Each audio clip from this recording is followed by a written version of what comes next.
And so we begin to pay attention. What are those things that make us come alive?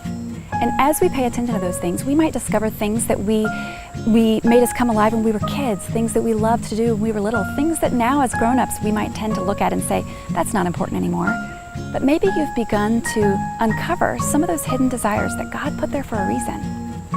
Well, as you do that, you might also wonder, what does this mean for my everyday life? Okay, sure, maybe I feel like I want to write some more, and maybe it's not so much about the writing, but maybe it's that you know that the writing is not who you are, but it plays a part in bringing you out of yourself, or whatever that thing is. Maybe for you it's making meals for your family, maybe for you it's teaching in a classroom. I don't know what it is for you, but I bet you have a hint of it.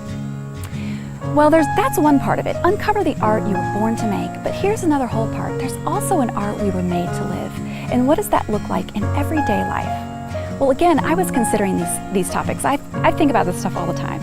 And one particular day, I was at home and my kids were in school, they're elementary school age, and I was home thinking about, making art and living art, and what does that mean, and how does that feel, and what does that mean practically for me in my everyday life? Well, that day, I was supposed to go to my girls' school to read in their classroom. And to be quite honest with you, I was getting a lot done that morning. I was getting some writing done, having some good ideas. And I really didn't want to go to the classroom and volunteer because I felt like maybe it's kind of a waste of my time. I mean, anybody can read the story, right? But it was my turn and I needed to go and I had a commitment and my girls loved it when I come.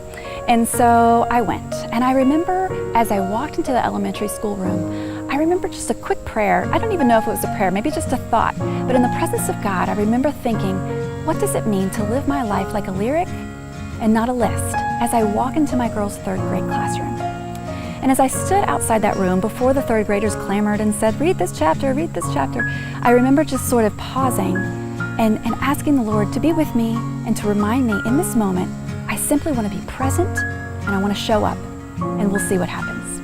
I opened the door and walked in, and sure enough, the kids were excited. They got to get out of their seats and sit on the floor on the carpet, listen to me read a chapter of a story. Nothing life-changing happened in that 20 minutes, I can promise you that. I read somebody else's words, sat with other people's kids. We laughed a little, but I will tell you this, because I set my mind before I walked into that room, that I would walk in not like a programmer, but more like a poet, that I would be willing to show up not like a list, but more like a lyric. It helped me be present. It helped me to be with them.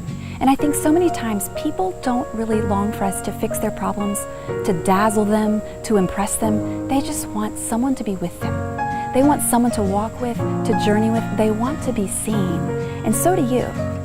I bet you've been touched by the heart of an artist before in your life. I bet you can tell when someone is treating you like something on their list. And I bet you also remember when you've been in the presence of someone who knows their life is a lyric and not a list. I wonder if you would be willing to be that person for someone else today. That's what it means to release the art you were made to live.